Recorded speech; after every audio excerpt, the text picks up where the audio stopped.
Okay, alright yan. Welcome back ulit sa Rapido TV. At ito nga mga kaibigan, ang issue na napakainit ngayon sa social media, yung pong nangyayari dyan po sa Kongreso nung pag-contempt ng dalawang angkor ng SMNI na si Ka Eric at si Ma'am Lauren Badoy. Marami po ang mga nagsasabi na pang-aabuso sa kapangyarihan ang ginawa ng Kongreso. Pero meron naman din pong ilan na nagsasabi na tama lamang ang ginawa ng Kongreso. So, para malaman po natin ang tamang kasagutan dyan po sa atin pong mga haka-haka o obserbasyon sa mga nangyayari, ay alamin po natin dito sa atin pong panoorin at magbigay na rin po tayo ng ating mga komento at reaction. Dito po sa video natin panoorin, isa pong abogado ang magbigay po sa atin ng kaliwanagan. At ito po ay isang international lawyer po mga kaibigan. No? So, ang lahat po ng ating mga obserbasyon at haka-haka dun po sa ginawa ng Kongreso, dito po malalaman na po natin ang totoong kasagutan po mga kaibigan. Kaya wag na po natin patagalin pa at panoorin na po natin itong video galing po sa DZR mga kaibigan. Isang tanong dahil naging human rights lawyer kayo, maituturing bang parang violation of human rights yung nangyayari ngayon dito sa dalawang, sabihin natin, broadcast personalities ito? Sila Ka Eric Celis at Dr. Lauren Badoy. Ngayon ay on the third day nag-hunger strike dyan sa detention facility ng Batasan Complex. Meron po ba kayong nakitang kahit katiting na pag-violate sa kanilang karapatan bilang isang tao at mamamayag? Yeah. Hindi yan katiting, Angelo. Malaking violation yan. Malaki. Napakalaking violation yan.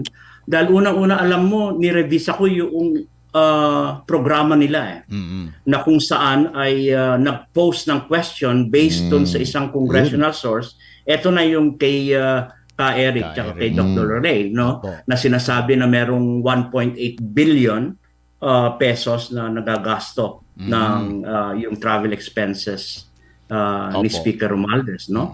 Pero ito ay galing sa congressional source. Again, kung pakikinggan mo ng gusto doon, wala siyang accusation. Iyon ay pinost. Yun nga pa kaibigan ang sinasabi na yun pong ginawa ni Ka Eric doon po sa programa niya ay pinapatanong. Meron pong isang source na nag-message na para po ay itanong. Yun pong 1.8 billion. Pero marami po ang nagsasabi na fake news daw itong si Ka Eric, na klarong-klaro naman po doon sa video na pinapatanong lamang. Yun po no ang talagang sinasabi po ni Ka Eric. Ilang bisis po niya inulit-ulit yon. Meron pa nga pong sinabi niya na that is a question, di ba mga kaibigan? A question ng source niya sa Congress at nilagay bilang public, bilang journalist, no? Napakahalaga yung role nila diyan sa media, no?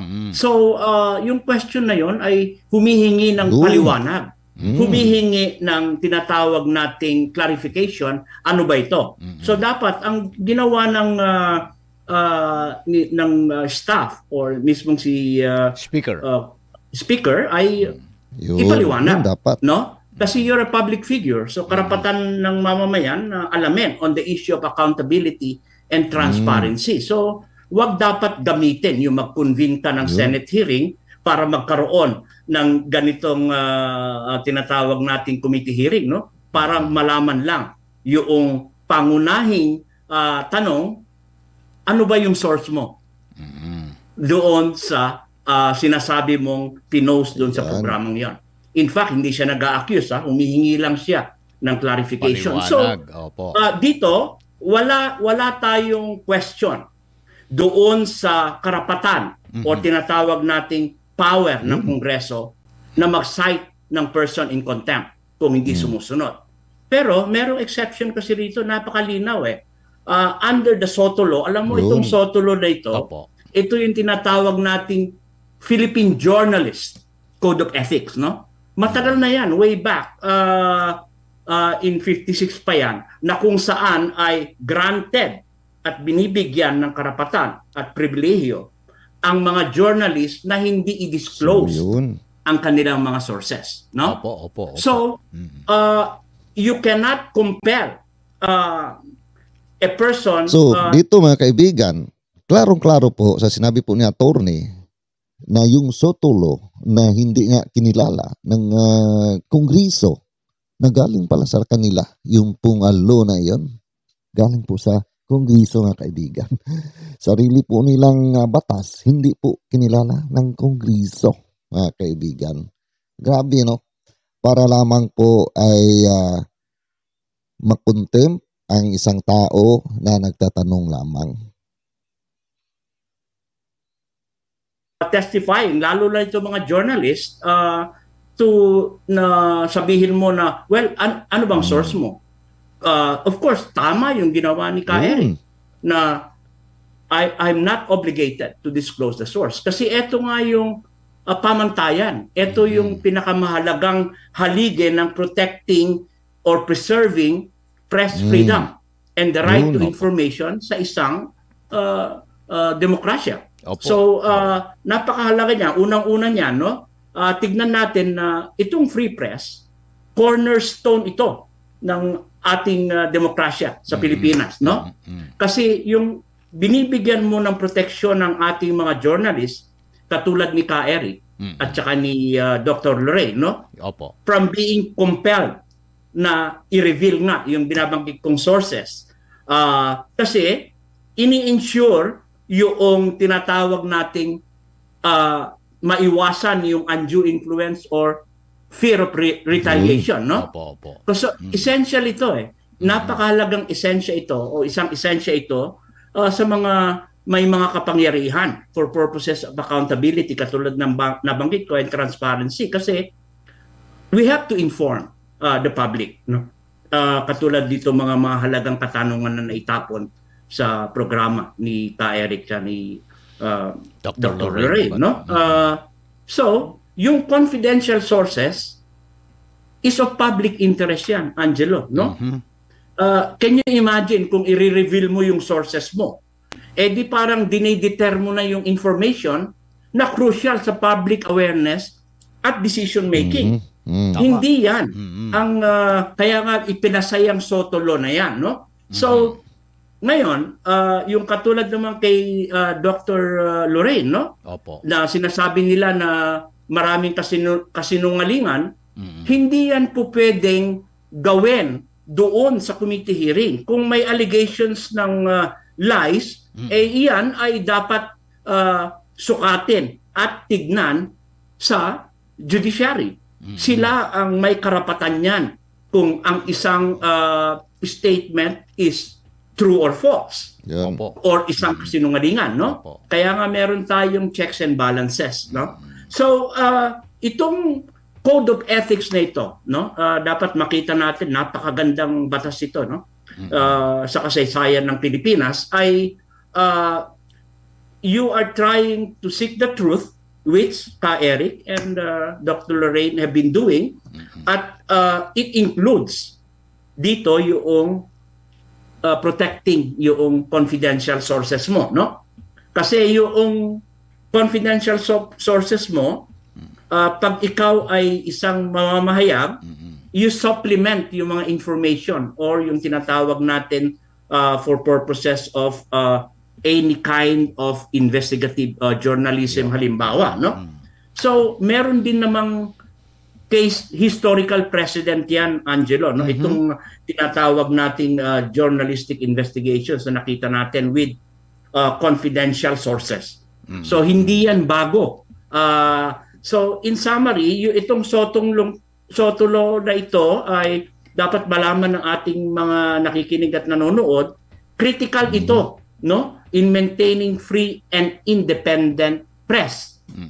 At fundamental nga ito sa isang demokrasya, no? Kasi yung uncovering or yung tinatawag natin pagtugis ng katotohanan uncovering the truth. At the same time, nirerespeto din naman yung proseso ng tinatawag nating yung mga allegations ay kasinungalingan ba o may falsehood, pero hindi yan dun sa committee hearing. Ngayon, ang pinaka mahirap dito, yung balikan natin yung unang tanong mo. Tama yung ba yung ginawa ng Kongreso? Hindi, abuse of power yun. Dapat para mong sinabi na, oy, nagpasa ang Kongreso. Ayan mga kaibigan, mismong abogado na ang nagsasabi, abuse of power. So, ayan na nga ang mga sinasabi din po ng ating ibang kababayan na pang-abuso po ng kapangyarihan ang ginawa nitong Kongreso. So, ito na po mga kaibigan, ito mismo abogado po ang nagsasabi. Grabe. So, in 1956 or kahit ngayon, ng Soto Law, protecting journalists. Sila nagpasa niyan eh. Batas nila yan. Batas pa nila. So, bakit hindi mo re-respetuhin yung batas na ginawa mo, hindi ba? So, it's basic common sense. Parang dinisregard po. May napanood akong portion na nagsasalita yung chairman yata ng legal franchises, Congressman Tambunting yata yon, na sinasabi niya na while Ka-Eric is invoking the Soto Law, it does not apply to this committee. Maniwala ba kayo doon? Tama po ba yun? Hindi, yung Soto Law does not... Hindi, mali yun. Mali yun. Kaya yung binitawan ni Ka-Eric, you are not above the law, hindi ba nakakahiyayan na nagpas ka ng law? Ang Kongreso, bahagi ka ng Kongreso? That law was passed by Congress way back in 1956. Yung historical... Sarili nilang batas, mga kaibigan. Batas na galing po sa Kongreso ang gumawa. Pero hindi po kinilala mismo sa Kongreso. Yun po ang nakakapagtaka doon. Talagang meron pong ibang layunin. Ito pong mga congressman na ito na nagsasabi na ito pong Soto Law ay hindi daw ma-apply doon po sa kaaso ni Ka-Eric, mga kaibigan. Perspective ng Soto Law. Under Republic Act 1477 nung inamendahan at sinusugan Republic Act 53. That was way back in 1956. So, yung inuupuan nilang Kongreso, bahagi sila niyan. So kung sasabihin mo na hindi namin re-respetohin yung batas na nanggaling sa Kongreso, well, kung gusto nyo, i-repeal nyo. But of course, it cannot be repealed because this is for public interest. Ang exception lang dito na kung sasabihin nila, kung it involves national security. Yan. Kinakambyo nila yung argumento. Correct. Paano magiging national security? Katawa-tawa yan, Angelo. Paano magiging national security yung tinatanong nga na nanggaling sa Kongreso yung source, tinatanong nga yung travel funds ni Speaker Romualdez. Hindi masama magtanong. You're a public figure. Tama. So sagutin mo yan. Hindi ka inaakusa na ninakaw mo yung 1.8 billion. Kung di ipaliwanag mo. Malinaw kasi yung programa ni Ka-Eric tsaka ni Dr. Lorraine. Kaya it was made and posed as a question coming from a congressional source. So, kaya mga kaibigan, di ba? Malinaw po, galing po mismo sa isang abogado. Siya po ang nagpapaliwanag. At hindi lang po, itong si attorney ang nagbigay po ng paliwanag na ito. Marami pa pong ibang abogado na mga nagpaliwanag. Pero hindi ko po ginawa ng reaction yung ibang abogado dahil yung iba nandito po sila sa SMNI mismo. Ito po ay abogado po na hindi po siya konektado dito po sa SMNI. Kaya talagang makikita po natin mga kaibigan dito po sa mga paliwanag po ni attorney na ito pong ginawa ng Kongreso ay pang-abuso po sa kapangyarihan. Kaya tama po ang ating mga kababayan na nagsasabi na ay ginagamit po ng Kongreso ang kanila pong kapangyarihan para lamang po na idiin po nila ang tao na kung sa patingin po nila ay parang tinik sa kanila. At dito nga no, mismong si attorney, pinanood nga niya yung video ni Eric, no? Siya nga ang nagsasabi na wala naman pong panghusga doon. At tama naman po talaga mga kaibigan. Wala pong panghusga doon dahil ang ginawa po ni Eric doon sa video na iyan ay mayroon nga pong nagpaabot sa kanya ng isang message na ipapatanong raw yung pong 1.8 billion na travel expense po ni House Speaker Romualdez. Nagtatanong lamang mga kaibigan. Kaya nagtaka din po ako sa iba, no, nagsasabi na fake news daw yung ginawa ni Eric. Actually hindi naman po talaga yun fake news dahil yun po ay nagtatanong lamang. Hindi naman po siya nanghuhusga na yung pong 1.8 billion ay talagang ginamit po ni Speaker. Yun nga ay ipapatanong para po malaman po natin kung totoo ba o hindi. So, kung hindi po totoo, bakit magagalit po sila? Ilabas po nila ang resibo para po malaman po ng taong bayan. Di ba? Ganun lang po yung kadali mga kaibigan. Para lang bang katulad sa atin na mayroon tayong kapatid, sinisiraan tayo sa ating magulang. Sasabihin na yun po, ginamit niya kanina yung kinuha na yung pira mo, no? 500. Pagkatapos tatanungin tayo ng ating magulang, totoo ba kinuha mo yung pira? At kung totoo naman na kinuha mo yung pira, sasabihin mo, totoo. Bakit? 500 yung kinuha mo Hindi naman, 200 lang. Pagka ganon. Ito po yung resibo ng aking pong binili kasi bumili po ako ng gamot. No? Di ba mga kaibigan? Ganun lang po yung kasimple. Meron po tayong ipakita para po malinaw po ang lahat. Di ba? Dahil may nagtatanong Huwag po yung ang nagtatanong, sasabihin mo na hinusgahan ka, pinaparatangan ka na ninakaw mo yung pira na yan. Grabe naman po. Kaibigan, nakakahiya po itong ginawa ng Kongreso, di ba? Isang abogado po, international lawyer po yan, mga kaibigan. At hindi lang po si attorney ang nagsasabi dyan, marami pang attorney. Yung mga abogado dyan sa SMNI, di ba? Ganon din po ang mga kanila pong mga sinasabi na pang-abuso nga sa kapangyarihan ng ginawa ng Kongreso. Di ba? Nakakahiya po itong lantaran po na pang-abuso ng mga congressman dyan sa Kongreso. Bakit ba? Hindi na ba tayo pwedeng magtanong ngayon, mga kaibigan? Yun po ang katanungan dyan, no? Hindi na ba tayo pwedeng magtanong kung saan po ginamit yung pira ng taong bayan. So, yun lang po mga kaibigan. No? So, hanggang dito lang po muna tayo at paki-comment na lang po kung ano po inyong mga komento dito po sa ating tinatalakay ngayon. No? At ito po ang talagang maliwanag po mga kaibigan. No? Galing po sa isang abogado. Hindi po tayo ang gumawa po dito ng kwento. No? Kasi doon po sa ating mga ginagawa po ng mga reaction video, mayroon pong mga nagko-comment na magaling daw tayo magsalita. At mayroon naman po tayong pinagbabasihan mga kaibigan sa ating pong mga pinagsasabi. At katulad dito, mismong abogado po ang nagpaliwanag. Diba? So, paki-comment na lang po mga kaibigan at ako po muli ay magpapasalamat sa inyong mga mainit na suporta dito po sa aking YouTube channel.